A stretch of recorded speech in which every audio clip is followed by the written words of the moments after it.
Fui sacudido por una alarmante pelea en la puerta adyacente a la mía en el pasillo, era en la habitación de mi padre, por así decirlo. Mientras escuchaba con los oídos atentos, descifré quién era el que se encontraba del otro lado, era el padre Thomas. David, despierta, es el padre Thomas. Necesito hablar contigo sobre el hermano Terry, es urgente.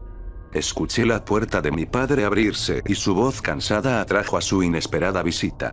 Los primeros estertores de la conversación no se escuchaban muy bien como para que lo entendiera con claridad, y mi curiosidad era más fuerte que mi voluntad de dormir a estas alturas, así que cojeé con los ojos desorbitados para unirme a la inesperada reunión que se encontraba ahí afuera. Cuando llegué al pasillo vi que la puerta de mi padre se había quedado abierta y que él y el padre Thomas ya estaban dentro. El reverendo con aspecto desaliñado estaba sentado al borde de la cama.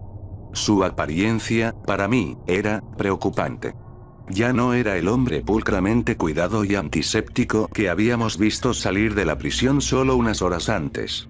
Su comportamiento amistoso y amable fue reemplazado por uno que denotaba inquietud y paranoia inducida por el miedo, su cabeza giraba bruscamente, de un lado a otro, tratando de encontrar el más pequeño rasgo que le perturbara ahí dentro, encontrando al principio una sensación de temor y, en última instancia, alivio. Era como si esperara que algo estuviera allí, escondido en un rincón, esperando a echar una mirada. Su inmaculada túnica negra fue cambiada por un pijama, decorada con manchas de barro y suciedad. Había un pequeño corte debajo de su ojo izquierdo, y un hisopo de sangre seca le pintó la mejilla. Su cabello estaba sucio y enredado con hojas secas y desmenuzadas. Estaba agitado e inquieto, aparentemente incapaz de guardar la calma, mientras estaba sentado con una pierna cruzada sobre la otra, meciendo el pie en una vigorosa ansiedad. Sus ojos se encontraron con los míos cuando entré en la habitación, pero no reconoció mi presencia.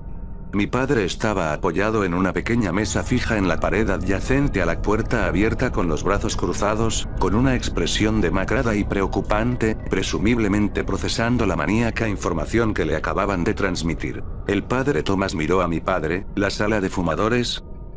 Sí, ¿necesitas uno? Preguntó mi padre. Si no te importa, David, respondió el reverendo, con la vulnerabilidad y la humildad de un mendigo hambriento en la calle. No, para nada.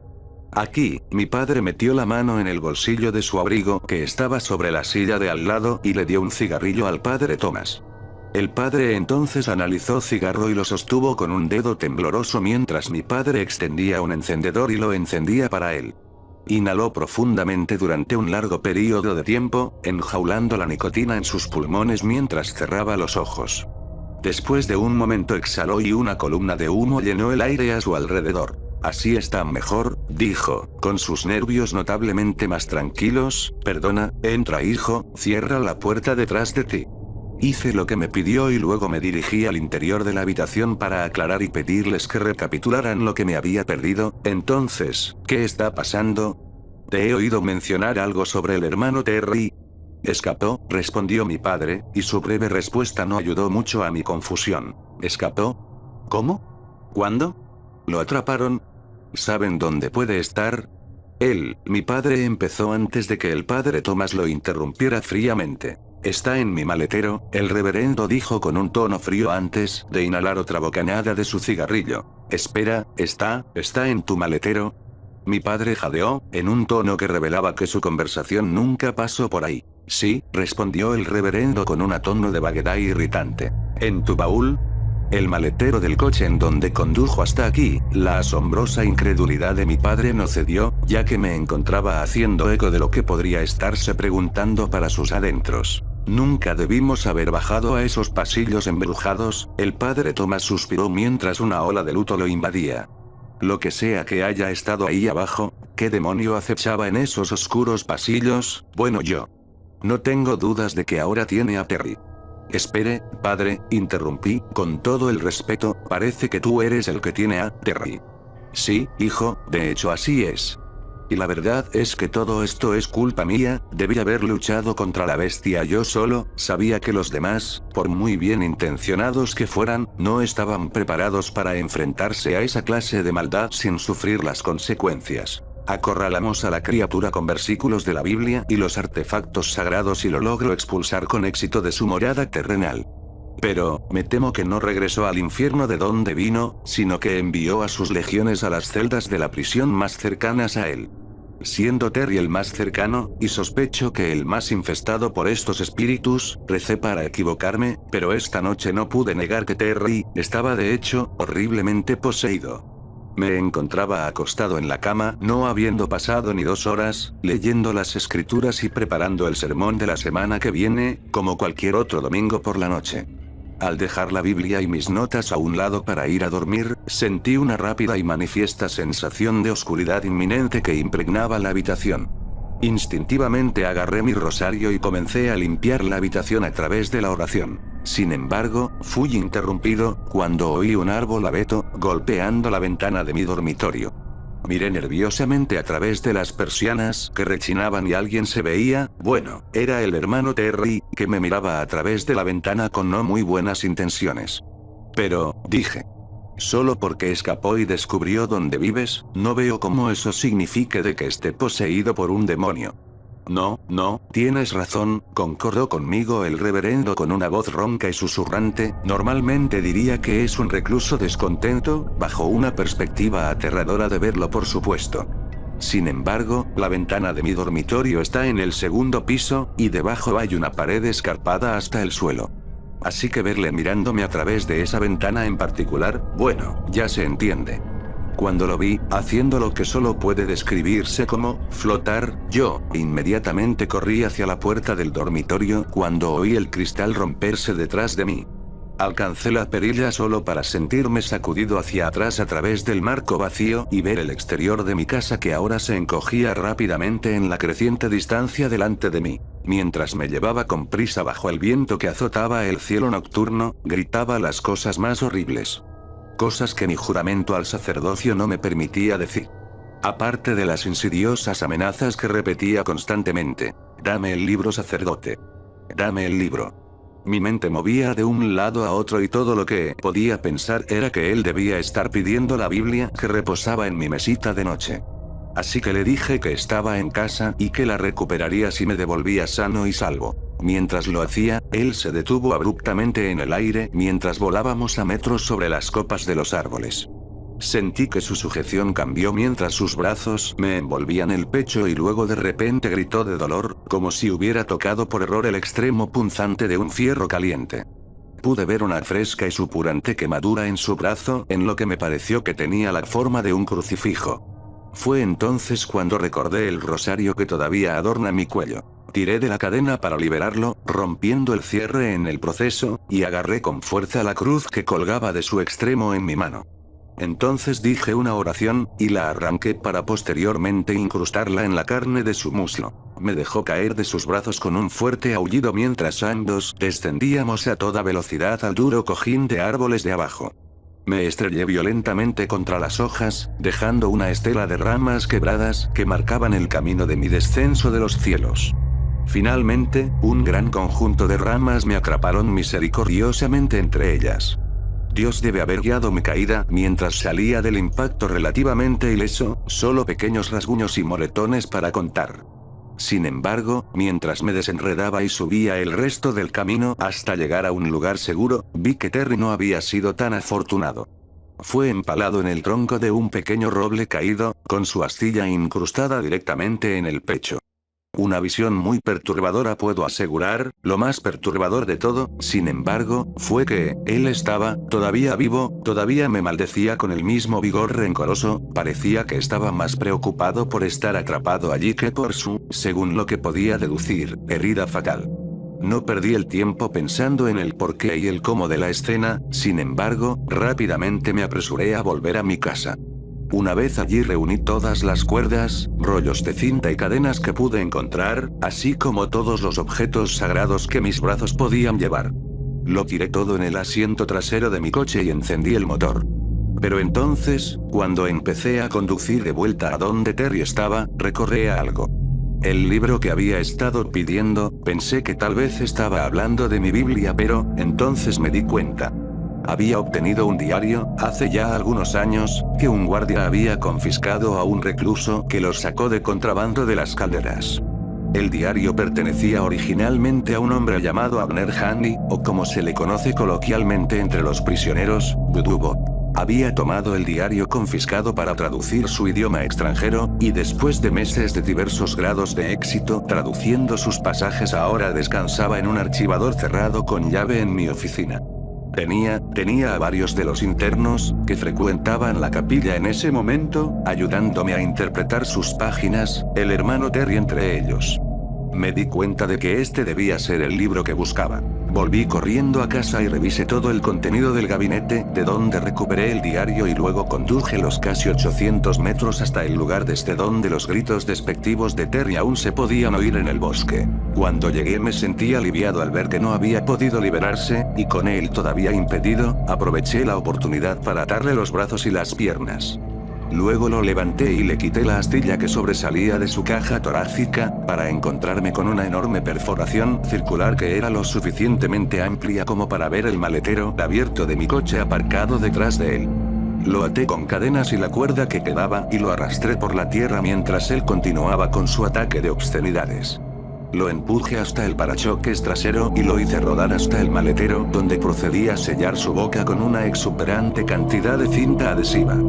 Por último, pegué varios crucifijos en la parte inferior de la tapa del maletero, en un esfuerzo por evitar que intentara abrirla por la fuerza. Una vez que me sentí seguro de que estaba lo suficientemente atado, recuperé el diario del asiento del pasajero y lo llevé ante él para confirmar mi corazonada. ¿Esto es lo que buscas, demonio? La cinta aseguraba que no podía hablar, pero sus ojos se iluminaban cuando se mecía y luchaba contra las cuerdas que lo sujetaban. Su reacción me dijo lo que necesitaba saber y supe que era, de hecho, lo que había venido a buscar. Con mi pregunta contestada, cerré la tapa y resolví llevarlo de vuelta a Telford. Supongo que había llegado a la mitad del camino cuando la idea de devolverlo a su celda dentro de la prisión no era quizás el mejor plan. Después de todo, estaba encerrado en Seo y había logrado escapar. La única forma en que podía imaginar que eso sucediera era si tenía ayuda, era si un recluso o un guardia lo había dejado salir. ¿Quién puede decir que no lo harían de nuevo? Y eso, por supuesto, era ignorar el hecho de que ahora había un agujero de 8 pulgadas de diámetro en su pecho. ¿Cómo podría explicarse eso por fuerzas ajenas a todo lo sobrenatural? Temía que el regreso de Terry a Telford causara pánico entre sus residentes. Y entonces pensé en el libro, en los pasajes que no pude leer, los que nunca pudimos descifrar, y bueno, entonces me acordé de ti, David. Pensé que tal vez tú podrías leerlos. Sé que parece una locura, pero no creo que el hecho de que aparecieras ante mí hoy sea una mera coincidencia, sino que fue, creo, el plan divino de Dios. Mi padre parecía desconcertado, por no decir más. Sus pensamientos obviamente reflejaban los míos. Me di cuenta de que él también se preguntaba cómo el padre Thomas podía tener la más mínima expectativa de poder leer lo que el padre y otros reclusos no habían podido después de meses de dedicada investigación. Pero, mi padre contestó perplejo, ¿cómo puedo ayudar? No sé interpretar un segundo idioma. Seré el primero en admitir que esto es fuera de lo común, pero bueno, es la única esperanza que tenemos en este momento.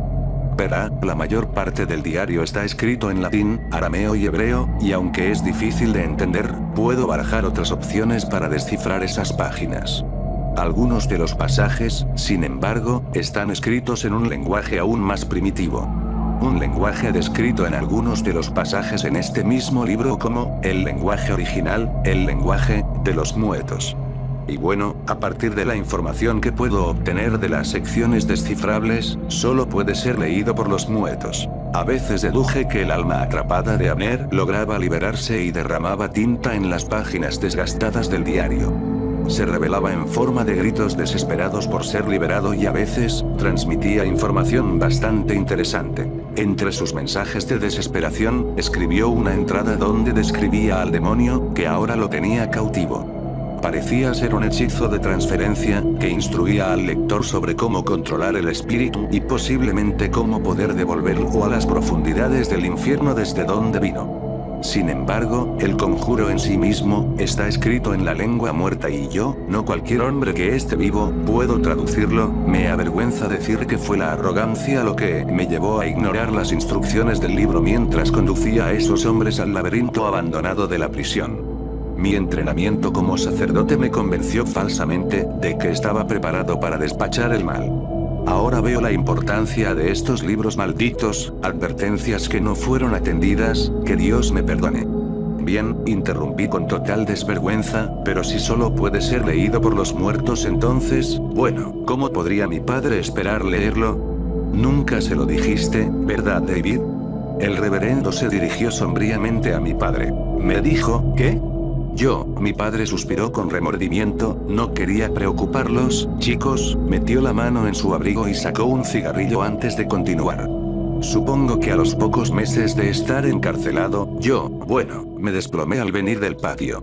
En un segundo estaba bien y al siguiente todo se oscureció, no sé qué pasó para causarlo, y tampoco recuerdo nada después de eso, pero, me desperté en una caja de madera con el sonido de la tierra deslizándose por su superficie, era el inconfundible sonido de ser enterrado vivo. Empecé a gritar que estaba despierto y que me dejaran salir, ni un momento después oí una conversación ahogada por mi pánico y luego vi el extremo afilado de una pala que levantaba la tapa cerrada con clavos. Fui recibido por 2 guardias, y el padre aquí presente, con un aspecto congelado y sin aliento, como si hubiera revivido de la tumba poco profunda a sus pies, era un fantasma, y aprendí poco después de ese incidente, tal vez eso era lo que estaban viendo. Yo estaba, diciéndolo sin rodeos, había sido declarado muerto 18 horas antes. No había respirado ni se me había detectado el pulso en casi un día.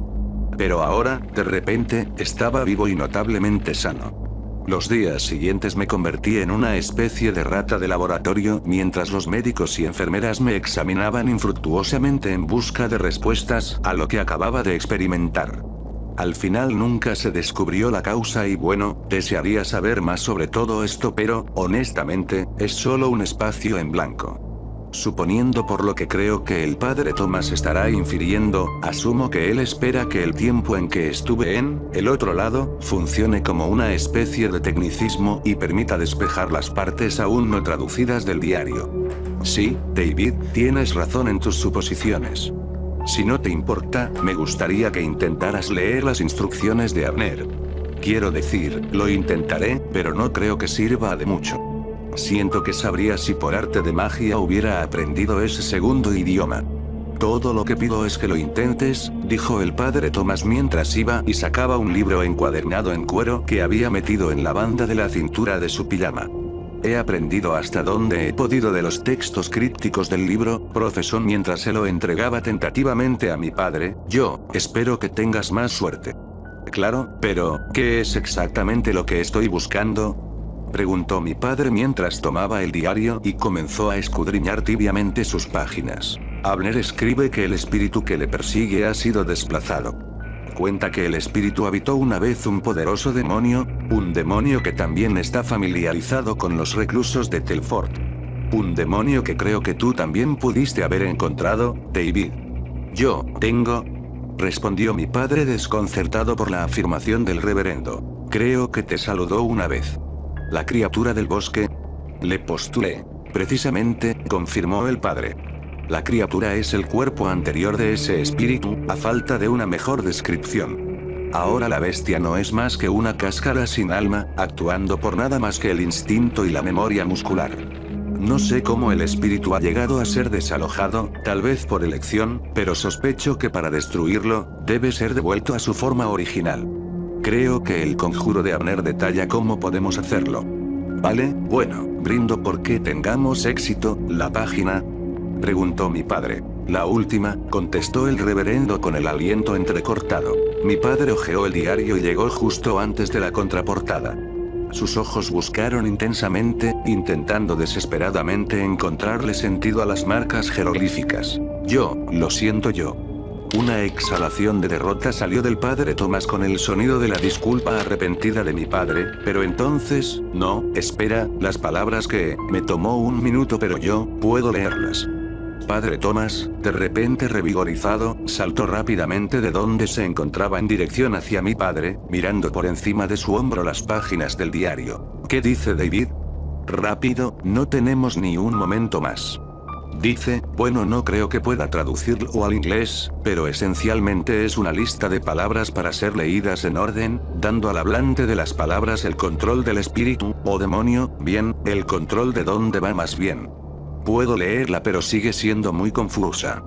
Creo que, si entiendo bien, el cuerpo y el espíritu necesitan estar juntos para que funcione, pero bueno, no dice lo que pasará una vez que se reúnan, solo que esto los reunirá.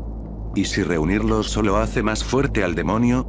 Por lo que este quiere que se reúna, afirmé. Es muy posible, el padre Thomas admitió, en verdad me preocupa lo mismo. Pero sé que cuando se echa al espíritu de un recipiente humano, permanece en el aire hasta que encuentra otro.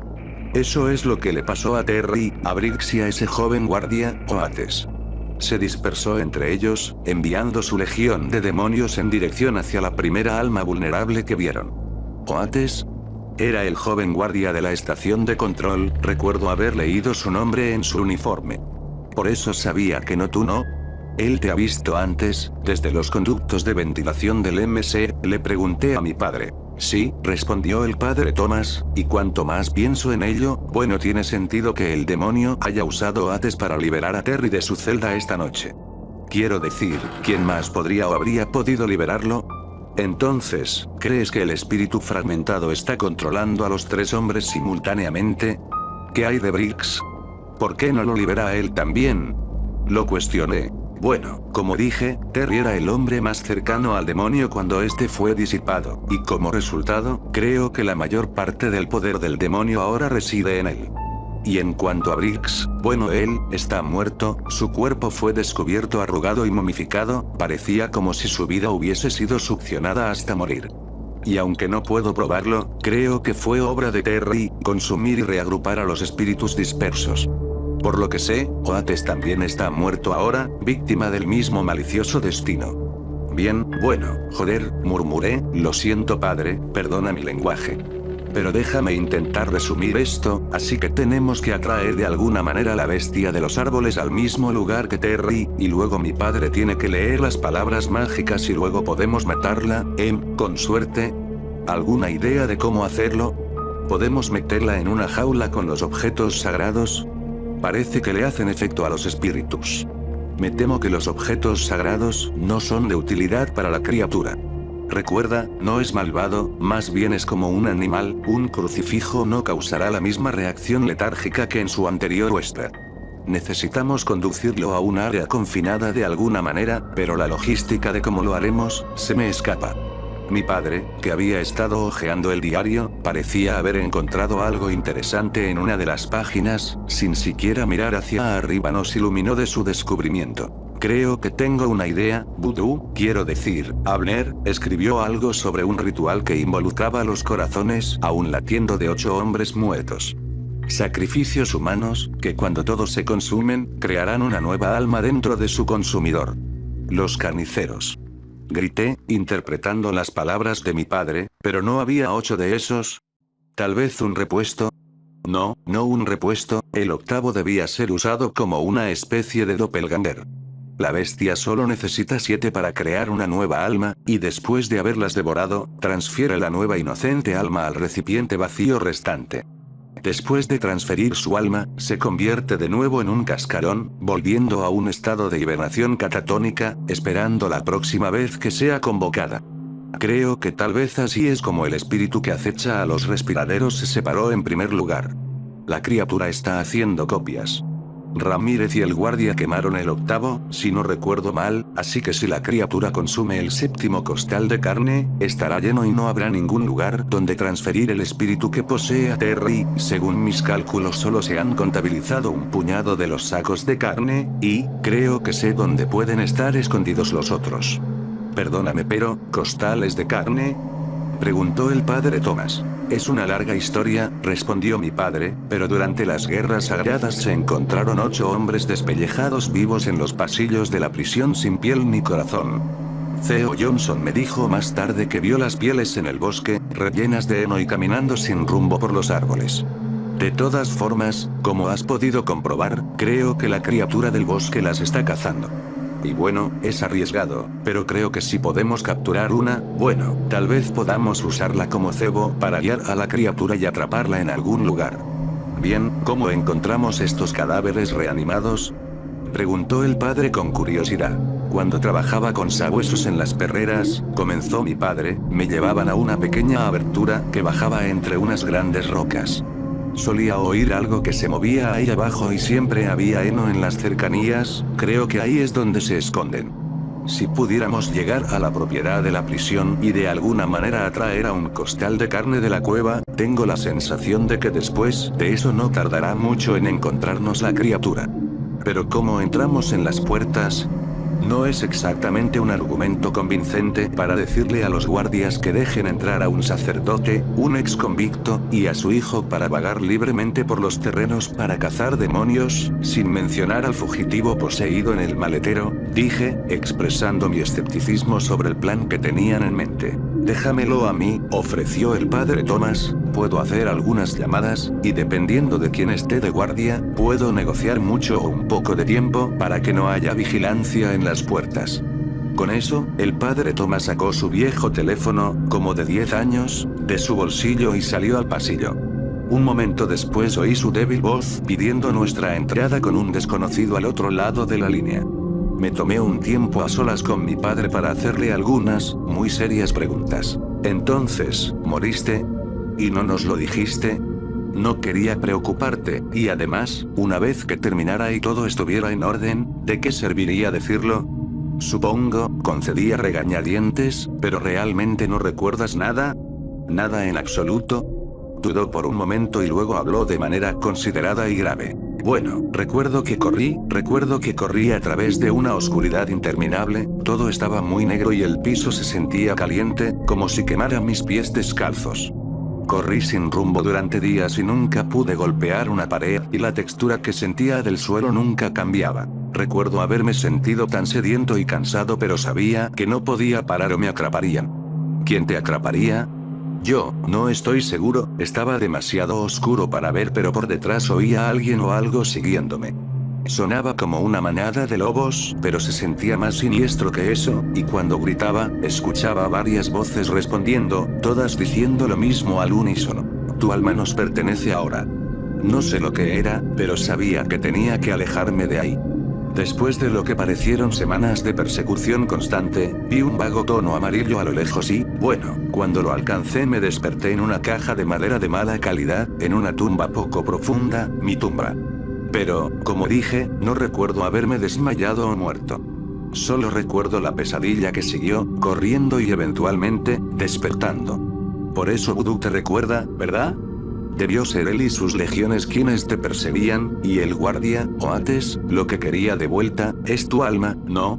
Mi padre suspiró un suspiro de dolor y en su típica forma de hablar dijo, eso es lo que pasa con la prisión, el juez me dio 20 años y esa vez aprendí que aunque la sentencia no lo refleje, en la prisión todo el mundo tiene cadena perpetua. No hay perdones, no hay libertad condicional, y bueno, en Telford, creo que todos tienen a la muerte encima también. Justo cuando mi padre terminó de relatar su perturbadora anécdota, el padre Thomas volvió a entrar en la habitación, con un aura de urgencia sobre él. Podemos entrar, pero tenemos que salir ahora. Hay un cambio de turno en 1 hora y después de eso nuestra oportunidad se habrá ido. Mi padre me echó una mirada como para medir lo que estaba pensando. Sabía lo que quería que dijera. Quería que le dijera que siguiera adelante sin mí, que esperara a que volviera la seguridad de mi habitación en el hotel. En cambio, mi respuesta dejó un sabor amargo en su lengua, cuando en cambio, dije, bueno, ¿qué están esperando? Vámonos. Nos apresuramos a salir al pasillo y luego bajamos con ansia por el ascensor. Me resigné a no pensar más allá del momento actual, a no considerar a qué nos llevaría el resultado de todo esto. Al atravesar las puertas corredizas de cristal del hotel y salir al estacionamiento, fuimos recibidos por el frío seco de una profunda noche de otoño. El mundo exterior parecía ser más pacífico de lo que debería haber sido. Mientras nos dirigíamos al vehículo de mi padre, el padre Thomas nos dejó con algunas instrucciones antes de despedirnos. Solo tienes que seguir de cerca, cuando salgamos de la prisión, déjenme salir a mí primero y después me siguen con su vehículo. Una vez que atraigamos a la criatura, habrá una entrada trasera al ala subterránea que se encuentra desbloqueada. El nuevo turno hará sus rondas para revisar todas las puertas en 1 hora o más de haber entrado, así que no tendremos mucho tiempo. ¿Hay alguna pregunta? Las instrucciones eran bastante claras y sacudimos la cabeza, indicando que no necesitábamos más aclaraciones. Bien, el padre asintió, ahora sigamos nuestro camino, y que Dios esté con nosotros. Con eso, el padre Thomas dejó nuestro vehículo para dirigirse al suyo, que había aparcado en la esquina del estacionamiento. Retrocedimos al carril vacío entre los espacios vacíos, y esperamos que el reverendo nos pasara y tomara su lugar al frente de nuestro pequeño convoy. Al ponernos en fila detrás de él, pude ver que su torso estaba abundantemente envuelto en soga y lazos de cuerda elástica. Me sirvió como un triste y constante recordatorio de la carga que tenía como sacerdote y la tarea que tenía por delante. Mientras atravesábamos la cinta negra que dividía los gruesos e inexpugnables muros de pino que pasaban a nuestro lado, yo también recordaba los sueños de mi padre. Sus largos viajes a casa a través de los retorcidos árboles, bajo la brillante luz de la luna. Me preguntaba si tal vez la familiaridad de todo esto también le había llamado la atención. La autopista estaba desolada y completamente desprovista de automovilistas que pasaran, y por primera vez en mi carrera de conductor, me encontré con el anhelo de quedar atrapado en una cola de tráfico. Mis ojos se fijaron en las rojas luces traseras del reverendo, y me distraje por el desenfoque. La distracción no duró mucho, sin embargo, ya que el coche del padre se desvió violentamente hacia la derecha mientras sus frenos emitían un fuerte sonido, el horrible chirrido reverberando en el crujiente aire nocturno. Miré, horrorizado, cómo se salió abruptamente de la carretera, rebotando turbulentamente en una zanja poco profunda y desplazándose hacia adelante hasta que finalmente se detuvo contra el tronco de un enorme y frondoso árbol. Rápidamente salí del coche y mi padre metió la mano en la guantera para tomar una linterna. A paso acelerado, pero con nerviosismo, empezamos a correr hacia el lugar del accidente. Al acercarnos al vehículo del padre, se formó una espesa y humeante neblina alrededor de este, desde debajo de los neumáticos y desde el radiador. Las hojas del árbol de pino seguían cayendo así como sus ramas. Mi corazón se hundió cuando el rayo de las linternas alumbró en la ventana del retrovisor. Vi la cabeza del reverendo caer, aparentemente inconsciente por el impacto y de forma sarcástica, ignoraba lo que se encontraba detrás de él. En el asiento trasero había una segunda figura, y aunque nunca lo había conocido, no me llevó mucho tiempo entender que estaba mirando a Terry Guinness. Lo que sucedió después está más allá de mi capacidad o deseo de interpretarlo con precisión. Terry nos miró a través del cristal y nos lanzó una sonrisa retorcida, casi juguetona, antes de pasar entre el padre y el volante, a horcajadas mientras mantenía el contacto visual con su horrorizada audiencia. Hasta ese momento no me había permitido creer en ninguna de las historias de mi padre, no había renunciado totalmente a mis puntos de vista escépticos, al hilo de mi cordura. Y aunque había pasado las últimas semanas escuchando y publicando los actos más viles y atroces que podía imaginar, podría haber pasado el resto de mi vida sin ser testigo de uno. Pero cuando Terry agarró la cabeza marchita del sacerdote entre sus manos y la sacó sin esfuerzo de su cuello blando, estirándola hasta alcanzar una longitud increíblemente espantosa, la devastadora realidad de que mi padre no había estado tejiendo un hilo de ficción me sacudió hasta la médula. Vi cómo le arrancaban la cabeza al padre de sus hombros, los tendones que lo conectaban con el resto de su cuerpo, estallaron como cuerdas de guitarra fuertemente enrolladas una tras otra. Sentí que mi estómago hervía mientras el vómito amenazaba con evacuar mi boca mientras comenzábamos a retroceder silenciosamente hacia nuestro vehículo. Un momento después, Terry abrió la puerta del lado del conductor y salió palmeando el cráneo decapitado del difunto reverendo, mientras la sangre fluía y formaba un grueso charco en la hierba amarilla de abajo. «Presta atención», gritó con una voz antinaturalmente profunda antes de arrojar la cabeza cortada a nuestros pies. «¿Oh no? ¿Qué pasa, Dave? ¿No tienes ganas de jugar a la pelota?» No hubo respuesta mientras seguíamos retrocediendo hasta que el capó del coche aparcado nos topó las piernas. Vamos Dave, es tu viejo amigo, el doctor Risitas. ¿Ni siquiera vas a saludar? Nick, susurró mi padre, sube al coche y enciende el motor. Yo no. Ahora. Ordenó. Bordeé mi camino a lo largo del capó y abrí la puerta para luego sentarme lentamente en el asiento del conductor.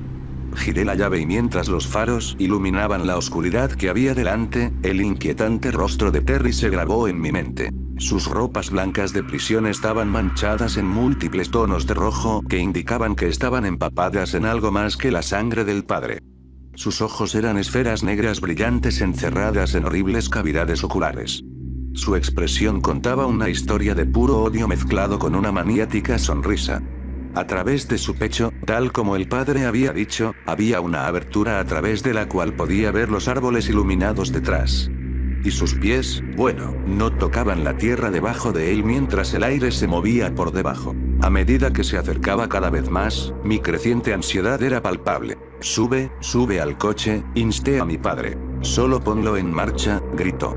¿Te vas tan pronto, Dave? Terry dijo sarcásticamente. Ni lo sueñes, Terry, respondió mi padre, con un aire de confianza que me sorprendió. Mi padre empezó a cruzar el coche y a salir a la autopista, con Terry cerrando constantemente la brecha. Nick, lánzame el diario, mi padre ordenó que siguiera retrocediendo mientras tenía los ojos fijos en Terry. Me acerqué al asiento del conductor y agarré el libro y lo tiré por la ventana abierta hacia mi padre. ¿Esto es lo que buscas, Terry?, dijo mientras lo sostenía sobre su cabeza. La visión del libro pareció provocar una rabia inmediata en Terry, que estaba a pocos metros de nosotros hasta los faros del coche. Dame ese maldito libro. Gruñó, tú, insignificante cabrón. Dame ese libro antes de que te corte la maldita garganta. Mi padre arrojó el libro a unos 20 o 30 pies delante de mí, en línea recta a donde me encontraba. ¿Lo quieres? Entonces tómalo. Todo desde ese punto transcurrió muy rápido. Terry salió corriendo para tomar el diario que estaba ahora boca abajo en el asfalto. Mientras se agachaba para recuperarlo, mi padre gritó, Ahora, Nick. Dale al acelerador. Sin pensarlo, pisé el acelerador y embestí el coche a toda velocidad sobre el desprevenido Terry. Lo golpeé yendo a más de 40 millas por hora, levantándolo sobre el capó y chocando contra el parabrisas. Continué acelerando a ciegas por la carretera antes de que frenara bruscamente y lo lanzara varios metros hacia adelante, derrapando en la carretera delante de mí. Tomé un respiro en medio de una descarga de adrenalina cuando desde el espejo lateral vi a mi padre recuperar el libro y empezar a correr hacia mí. Tiré el auto en reversa y me tambaleé hacia adelante de una forma tan violenta que mi cabeza casi choca contra el volante. Me detuve cerca de donde se encontraba mi padre y rápidamente saltó al asiento del pasajero. Tenemos que irnos, no está muerto, advirtió mi padre, ya que muy pronto Terry comenzó a sacudirse para levantarse del suelo. David, dijo la bestia, dame ese maldito libro. Mi padre bajó su ventana y se enfrentó al demonio que se encontraba más allá. ¿Lo quieres? Entonces ven a buscarlo, perra. Subió su ventana y se volvió hacia mí. Seguimos con el plan. Solo conduce, no estará muy lejos. Solté el freno y pasé por delante de Terry, acelerando por la interestatal hasta que quedó fuera de la vista. Me sentí aturdido, incapaz de procesar lo que acababa de pasar, y sin siquiera querer recordarlo. Opté en su lugar por concentrarme en la carretera. Al poco tiempo estábamos en el último tramo de la autopista y la tarea que teníamos entre manos comenzó a sentirse más desalentadora con cada kilómetro. Hasta este punto habíamos sido viajeros solitarios en la interestatal, pero cuando tomé la salida de Telford, un escalofrío recorrió mi columna vertebral mientras unos faros a lo lejos iluminaban mi espejo retrovisor.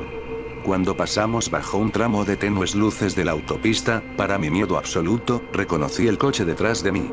Era el del padre Thomas. Solo conduce, la vuelta es en línea recta, me informó mi padre. Cuando doblé la última esquina y la prisión apareció a la vista, la abrumadora comprensión de que ahora estaba completamente atrapado entre lo que podría decirse que era una roca y un territorio duro se me hizo evidente. Con un demonio detrás de mí, e innumerables más delante de mí, sabía que al llegar al largo sendero de la prisión no había vuelta atrás. Por así decirlo, solo quedaba una opción, y esa opción, por mucho que no quisiera, era terminar el maldito trabajo.